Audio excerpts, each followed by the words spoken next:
नमस्कार मेरे प्यारे भाइयों और बहनों, मैं हमारे चैनल में आप सभी का स्वागत करती हूं।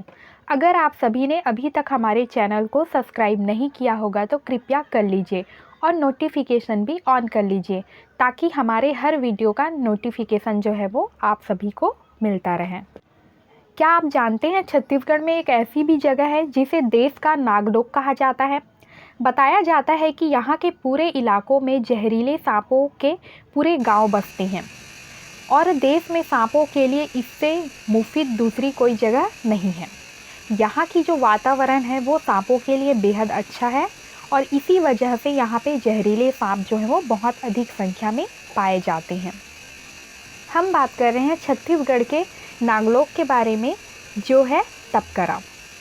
अगर आप सभी जंगल सफारी के शौकीन हैं तो जशपुर ज़िले के फरसाबहार ब्लॉक में है स्थित तपकरा वन परिक्षेत्र, जहाँ पे आपको विभिन्न प्रकार के नाग, करैत जैसे विषैले सांप जो है वो बहुतायत रूप से देखने को मिलेंगे।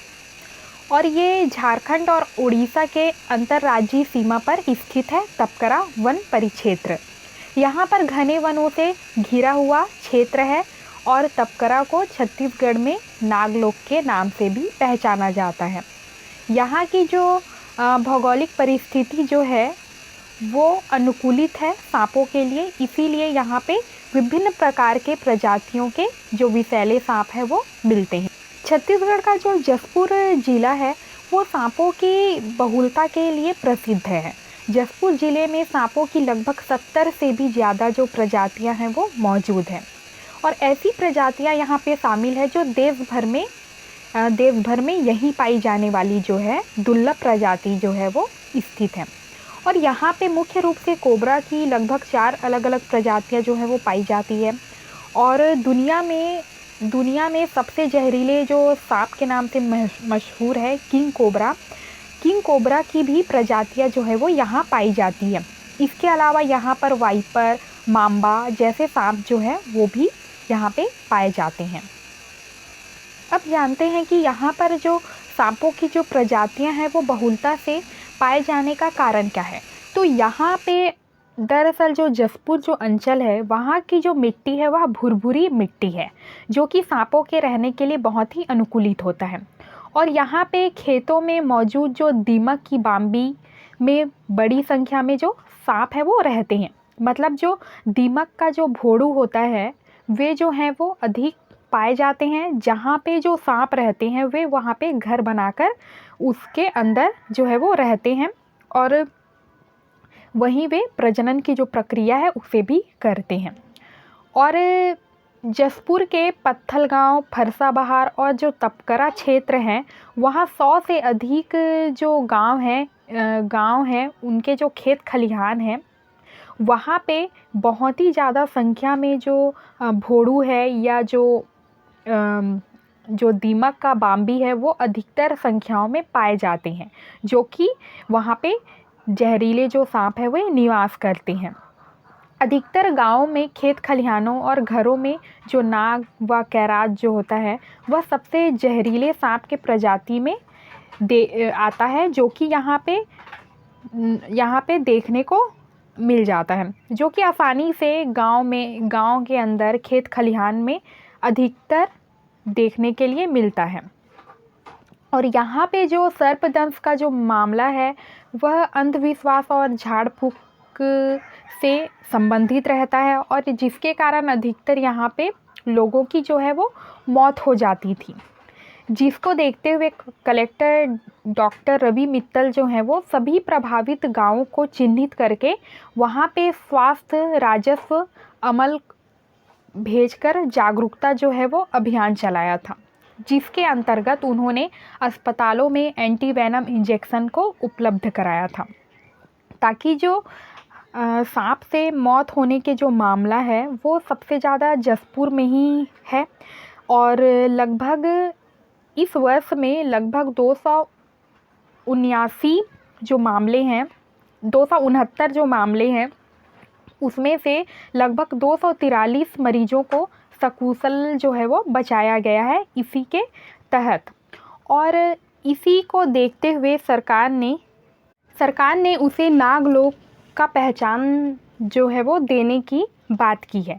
और इसके अंतर्गत यहाँ पे पर्यटन का रूप देने के लिए सरकार जो है वो कई योजनाएं जो है वो चला रही है, जिसके तहत साल 2013 से 14 में जिला प्रशासन ने स्नैक पार्क का प्रस्ताव जो है वो तैयार किया, जो कि योजना जो थी वह तपकरा से लेकर जो आसपास के जो गांव हैं जहां पे सर्प की जो संख्या है वो अधिकतर पाई जाती है, उन सभी क्षेत्रों को उसके अंतर्गत मौजूद किया जाएगा या सम्मिलित किया जाएगा। और फिर बाद में सेंट्रल जू अथॉरिटी से इसकी जो अनुमति ना मिलने के कारण यह जो योजना है वह अधर में लटक गई। फिर इसमें संशोधन किया गया। फिर 2017 और 2019 में प्रशासन ने स्नैक वेनम कलेक्शन सेंटर बनाने का जो प्रस्ताव है वो केंद्र सरकार को भेजा, लेकिन यह प्रस्ताव अब भी सेंट्रल जू अथॉरिटी की स्वीकृति की बोट जो रहा है। जसपुर में सर्पदंश के जो मामला है उसे देखते हुए यहाँ पे मुख्य रूप से यहाँ के अस्पतालों में एंटी वेनम जो है वो उपलब्ध कराया गया है। इस क्षेत्र को नागलोक के नाम से पहचाना जाता है। और एक और कारण है कि इस क्षेत्र में है स्थित कोतिबीरा शिवधाम। कोतेबीरा शिवधाम जो है वो विभिन्न मान्यताओं से परिपूर्ण है और यहाँ पे पुरातन काल से संबंध जो है वो यहाँ पे जोड़ा जाता है। ऐसा कहा जाता है कि पुरातन काल में यहाँ देवतागण जो हैं वो वास करते थे और घने जंगल से होकर गुजरने वाले राहगीरों की सेवा वे सोने और चांदी के बर्तन में किया करते थे। और ऐसा कहा जाता है कि कालांतर में कुछ लोगों के द्वारा इसे लूटने का प्रयास किया जाने लगा, जिससे नाराज होकर जो देवतागण हैं वे नाग रूप जो है वो धारण कर लिए और कोतेबीरा से वे पाताल लोक को चले गए। और कोतिबीरा में स्थित कपाट द्वार जो है स्थित है, जिसे पाताल लोक का प्रवेश द्वार जो है वो माना जाता है। यह एक धार्मिक पर्यटक स्थल है। इसके अलावा जो यहाँ पे घने जंगल जो हैं वहाँ पे आपको हाथियों के झुंड जो हैं, हिरन, ये सभी आपको देखने को मिल सकते हैं। और यहाँ पे बहती है ईब नदी।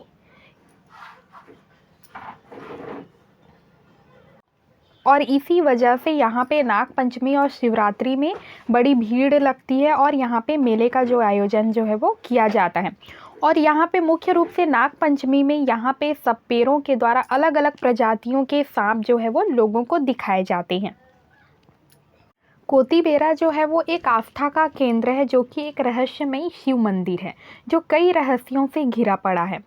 यहाँ पे द्वापर युग से भी इसका नाता जो है वो जोड़ा जाता है और कई लोग यहाँ पे त्रेता युग से भी इसकी कड़ी को जोड़ने का प्रयास करते हैं। और यहाँ का जो मंदिर है, शिव मंदिर, कोतिबेरा का जो शिव मंदिर है वह एक रहस्यमयी मंदिर है। और यहाँ पे आपको कपाट द्वार मिलेंगे जो कि पाताल लोक जाने का रास्ता है, ऐसा कहा जाता है लोगों के द्वारा। कई स्थानीय लोग जो हैं वे मानते हैं कि जो जसपुर का जो इलाका है वह दंडकारण्य वन में पड़ता है और यहाँ पे रावण की जो बहन थी शूर्पणखा, उसका जो क्षेत्र जो है वो कहलाता था। और वे एक बहुत बड़ी शिव भक्त थी और वे वहीं पे भगवान महादेव की पूजा करती थी। और कुछ समय बाद जब वनवास के दौरान भगवान रामचंद्र जी जो है वो सीता माता के साथ यहाँ पर आए, तब श्री रामचंद्र जी ने इसी ईब नदी के किनारे में श्री रामचंद्र जी ने और सीता माता ने भगवान शिव की प्रतिमा बनाकर वहाँ पे उनकी पूजा की थी। और पाताल द्वार से तब नागराज जो है वो आकर उन लोगों की रक्षा जो है वो करते थे और शिवलिंग के पास जो नाग है वे पहरा देते थे। और लोक मान्यताओं के अनुसार इसे द्वापर युग में ऐसा भी कहा जाता है कि द्वापर युग से इसका संबंध है। और दुर्योधन जब षड्यंत्र करके भीम को जहरीला खीर जो है वो खिला देता है, तब भीम जो है वो मरणासन्न होकर नदी में उन्हें बहा दिया जाता है। तब उसे मृत अवस्था में बहते हुए ईब नदी में छोड़ दिया जाता है। तब वहाँ पर स्नान कर रही नाग कन्या जो है वो उसे देखते हैं और फिर उसे नागलोक ले जाकर उसका जो इलाज है वो करते हैं, जिससे वे बच जाते हैं और उन्हें विशेष शक्ति जो है वो दिया जाता है। जसपुर के इलाकों की बात करें तो यहाँ की जो जलवायु और जो मिट्टी है वो दोनों अनुकूलित है सांपों के जनन के लिए, सांपों के जोड़े के जनन के लिए। इस कारण वे जो हैं वो अधिकतर संख्या में वहाँ पाए जाते हैं और इन क्षेत्रों में दीमक की जो बिंब है वह अधिकतर संख्या में अधिक है, जिसके कारण सांपों को खाने के लिए जो दीमक जो है वो उनके भोजन के रूप में उन्हें पर्याप्त रूप में वहाँ पे उपलब्ध हो जाते हैं, जिससे वे उन्हें भोजन के रूप में खाकर उस बिंब में निवास करने लगते हैं। यहाँ पे आपको कई दुर्लभ जो प्रजातियाँ हैं वह देखने को मिलेगी, जिसके अंतर्गत किंग कोबरा है, करैत है, ऐसे विविध सांपों की जो संख्या आपको ज़्यादा मिलेगी। और यहाँ पे विचित्र प्रजाति का जो सांप है वह भी आपको देखने को मिलेगा, जैसे ग्रीन पीट वाइपर है और सरीसृप प्रजाति के भी दुर्लभ जीव जो है वो आपको यहाँ पे देखने को मिलेंगे, जिसके अंतर्गत जीव green, chameleon, Satpura, leopard, lizard यहाँ पे अधिकतर जो है वो पाए जाते हैं। सरकार की मदद से फिर 1 करोड़ की लागत से नागलोक तपकरा में स्नैक पार्क व सर्प विष संग्रह केंद्र जो है वो बनाया गया। वन विभाग ने इसके प्रस्ताव को शासन के पास भेजा, जो कि पास हो चुका है। और फिर 2015-16 में इसका जो बजट जो दिया गया था उसकी स्वीकृति जो है वो भी प्रदान कर दी गई। और यहाँ के जो क्षेत्र हैं इसके अंतर्गत ज़िले के फैसाबहार है, पत्थलगांव है, तपकरा है, बाग बहरा है, कोतबा है, कांसाबेल, बगीचा जो क्षेत्र हैं, इन सभी क्षेत्रों में अधिकतर जो है वो सांप जो है वो पाए जाते हैं। और कैरात और कोबरा जो है वो तो कॉमन रूप से यहाँ पे पाए जाते हैं, जिसके अंतर्गत नाग, वाइपर, विषैले सांपों का लगभग 6 प्रजाति जो है वो यहाँ पे मिलेगा। इसके अलावा यहाँ पे विषहीन सर्पों की भी संख्या है, जैसे सैंड बोआ, कॉपर हेडेड, टीन केट जैसे वाटर स्नैक जैसे अनेक प्रजाति जो है वो यहाँ पे आपको देखने को मिल जाता है। और नागलोक तपकरा का जो पार्क जो है उसकी स्वीकृति मिलने के बाद यहाँ पे 13 मई को यहाँ का भूमि पूजन भी कर दिया गया और जो यहाँ का कार्य जो है वो प्रारंभ हो चुका है। अगर आप सभी तपकरा जो है वो जाना चाहते हैं तो इसके लिए सड़क एकमात्र साधन है। यहाँ से नज़दीकी रेल स्टेशन है उड़ीसा का झारसीगुड़ा, जहाँ से 75 किलोमीटर जो है वो पड़ता है, जो कि झारखंड की राजधानी रांची से 200 किलोमीटर की दूरी पर स्थित है। और यहाँ पे हवाई अड्डा भी स्थित है, रांची और झारसीगुड़ा में ही है। रांची से तपकरा जो है वो सड़क मार्ग से पहुंचने पर लगभग 3 घंटे का जो समय है वो लगता है। यहाँ पे सरकारी विश्राम गृह और होटल भी उपस्थित हैं, जिसमें आप रह सकते हैं।